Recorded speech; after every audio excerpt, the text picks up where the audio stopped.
ይህንን ቪዲዮ የሚያይ ሁሉ በርባን እኔ ነኝ ሊል ይገባል። በርባን አገር ያስመረረ ወንጀለኛ ነው። በሮማውያን አይን ሲታይ ደግሞ አመጽ የሚያስነሳ አክራሪ እስራኤላዊ ነው።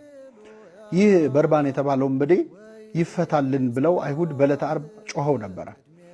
ኢየሱስ ይሰቀል በርባን ይፈታ ብለው ደጋግሞ በጮኸት ጮኸት ምክንያት በርባን ነፃ ወጥቷል። በርባንን አግኝተን ብንጠይቀው ዓርብ ዕለት ከእስር ቤት ያስፈታ ማን ነው ቢባል የሚመልሰው ህዝቡ ብሎ ነው። እውነትም በርባን ይፈታ ብለው የጮሁት ህዝቡ ናቸው። በህዝቡ ጮኸት ምክንያት ነፃ ወጣሁኝ፣ ከህዝብ ፍቅር የተነሳ ነው የወጣሁት፣ እኔ እኮ ህዝብ ይወደኛል ሊል ይችላል በርባን። ግን እውነት ለመናገር በርባንን ያስፈቱት ህዝቡ ሳይሆኑ ክርስቶስ ነበረ።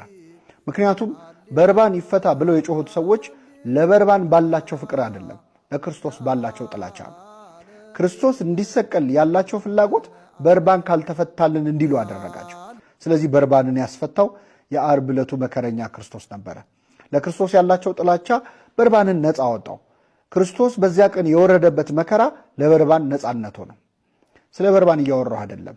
በርባን ማለት እያንዳንዳችን ነን። ክርስቶስ ታስሮ ያስፈታው ሁላችንንም ነው። ይህንን ቪዲዮ የሚያይ ሁሉ በርባን እኔ ነኝ ሊል ይገባል። ምክንያቱም በርባንን ነፃ ያወጣው የክርስቶስ መታሰር ነው። በርባንን ከግርፋት ያዳነው የክርስቶስ መገረፍ ነው።